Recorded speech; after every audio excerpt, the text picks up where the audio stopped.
Hello दोस्तों, स्वागत है आप सभी का आपके अपने YouTube चैनल प्रतिष्ठा हिंदी ज्ञानधारा में। तो आज हम नाटक विधा में आगे बढ़ते हुए बात करेंगे विष्णु प्रभाकर के नाटक पर और ज्ञानदेव अग्निहोत्री के नाटक। आज हम दो लोगों के नाटकों को देखेंगे। तो क्लास की शुरुआत करने से पहले अगर आप चैनल पे फर्स्ट टाइम जुड़े हैं तो प्लीज़ वीडियो को पूरा देखिएगा। वीडियो अच्छी लगेगी तो प्लीज़ लाइक कर दीजिएगा और अगर इस तरह की वीडियोस पाना चाहते हैं तो चैनल को भी सब्सक्राइब कर दीजिएगा। तो ठीक है, फिर क्लास की शुरुआत करते हैं विष्णु प्रभाकर के नाटक के साथ। इनका पहला नाटक है डॉक्टर। दूसरी रचना है युगे युगे क्रांति, 1969 ईस्वी की रचना है। अगली रचना है टूटते परिवेश, 1974 ईस्वी में लिखी गई है। कुहासा और किरण, 1975 ईस्वी की रचना है। डरे हुए लोग, 1978 ईस्वी की है। वंदिनी, 1979 ईस्वी में लिखी गई है। अगली रचना है इनकी अब और नहीं, 1981 ईस्वी की रचना है। अगली रचना है सत्ता के आर पार, ये भी रचना 1981 ईस्वी में लिखी गई है। और इनकी लास्ट रचना है श्वेत कमल, ये रचना 1984 ईस्वी में लिखी गई है। तो यहाँ पर हमने विष्णु प्रभाकर के कुछ नाटकों को देखा है। अब इनके नाटक को हम याद करते हैं एक ट्रिक की सहायता से। तो यहाँ पर हमने विष्णु प्रभाकर के सभी नाटकों को देख लिया है। अब इन्हें हम ट्रिक की सहायता से याद करते हैं। तो देखिएगा, सबसे पहले हम देखते हैं डॉक्टर को।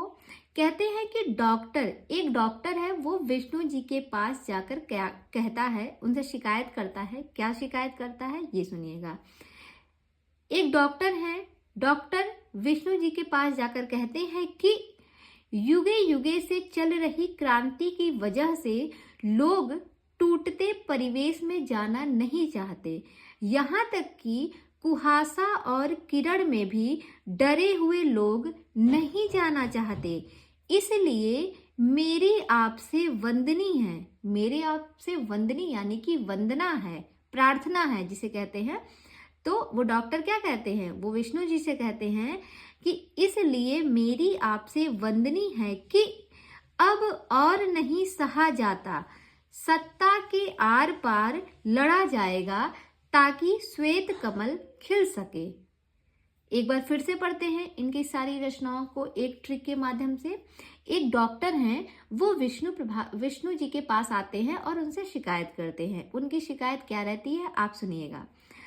कहते हैं, डॉक्टर जो है विष्णु जी से कहते हैं कि युग युग से चल रही क्रांति की वजह से टूटते परिवेश में लोग जाना नहीं चाहते और यहाँ तक कि कुहासा और किरण में भी डरे हुए लोग नहीं जाना चाहते। इसलिए मेरी आपसे वंदनी है कि अब और नहीं सहा जाता, यह सब सत्ता के आर पार लड़ा जाएगा ताकि श्वेत कमल खिल सके। तो ये थी पूरी ट्रिक विष्णु प्रभाकर के नाटक की। और इसको अगर आप लिखना चाहते हैं तो आप अपने शब्दों में इस ट्रिक को लिख भी सकते हैं, ताकि इसे बाद में कभी अगर आप भूल लें तो आसानी से आप वहां से जाके इनको देख के और चीज़ों को फिर से याद कर सकते हैं अच्छे से। तो आपको यहाँ पे पूरी ट्रिक भी दिख रही होगी, देख लीजिएगा, अभी दिख रही है सही से। तो इसको रोक के आप यहाँ पे वीडियो को पॉज करके आप देख लीजिएगा। इसके आगे हम बात करेंगे ज्ञानदेव अग्निहोत्री के नाटकों को देखेंगे। तो ज्ञानदेव अग्निहोत्री का जो नाटक है वो है, इनकी जो पहली रचना है वो है नेफा की एक शाम। इनकी रचना क्या है, इनकी रचना है नेफा की एक शाम। अभी आपको क्लियर दिख रहा होगा जी। तो ज्ञानदेव अग्निहोत्री की जो है नाटक है उनकी बात करते हैं। इनकी जो पहली रचना है नेफा की एक शाम, दूसरी है वतन की आबरू, तीसरी रचना है माटी जागीर, चौथी रचना है शुतुरमुर्ग, पांचवी रचना है चिराग जल उठा, और इसके बाद जो छठवीं रचना है और लास्ट है वो है अनुष्ठान। तो ये 6 रचना जो है, छवों की छवों नाटक विधा है और ये रचना किसकी है, ज्ञानदेव अग्निहोत्री की है। तो इनके जो 6 नाटक हैं इन्हें हम एक कविता के माध्यम से पढ़ेंगे। कविता के माध्यम से कह सकते हैं या फिर गाने के माध्यम से भी याद रख सकते हैं। और सारे के सारे क्रम से ही मैंने इसको बनाया भी है, तो आपको आसानी से याद भी हो जाएगा।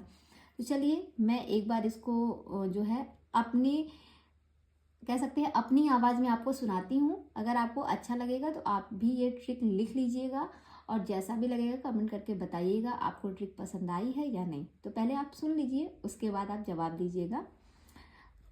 तो इनकी जो रचना है, नेफा की एक शाम, यहाँ से शुरू करते हैं। ट्रिक है, नीफा की एक शाम, वतन आबरू के नाम, माटी जागीर बनी शुतुरमुर्ग के लिए, चिराग जल उठा है अनुष्ठान की अग्नि में, ऐसा हमें ज्ञान मिला ज्ञान देव अग्निहोत्री से। ये था ये ज्ञानदेव अग्निहोत्री के द्वारा जो लिखा गया नाटक है, उसको मैंने गाने के माध्यम से याद किया था। एक बार इसको फिर से पढ़ते हैं ताकि आप भी इसी राग में याद कर लीजिए, तो आपको कभी नहीं भूलेगा। और सारी की सारी रचनाएं क्रम से हैं। और लास्ट में मैंने लिखा है ज्ञानदेव अग्निहोत्री, तो ये लास्ट में लेखक का नाम लिखना ज़रूरी है, जिससे आपको ये याद रहेगा कि सारे के सारे जो नाटक हैं वो ज्ञानदेव अग्निहोत्री का है। तो एक बार इन्हें हम फिर से पढ़ते हैं कि नीफा की एक शाम, वतन आबरू के नाम, माटी जागीर बनी शुतुरमुर्ग के लिए, चिराग जल उठा है अनुष्ठान की अग्नि में, ऐसा हमें ज्ञान मिला ज्ञान देव अग्निहोत्री से, ऐसा हमें ज्ञान मिला ज्ञान देव अग्निहोत्री से। तो इस तरीके से आप जो है ज्ञानदेव अग्निहोत्री के नाटक को क्रम से याद रख सकते हैं। तो ठीक है, फिर आज की क्लास को यहीं तक रखते हैं। अगर आपको क्लास पसंद आई होगी तो प्लीज़ वीडियो को लाइक कीजिएगा, और अगर आप मेरे चैनल से जुड़ना चाहते हैं और इस तरह की वीडियोस और पाना चाहते हैं तो प्लीज़ चैनल को सब्सक्राइब भी कर लीजिएगा। तो कल मिलते हैं एक नए लेखक की नई रचना के साथ। तब तक के लिए बाय बाय, टेक केयर।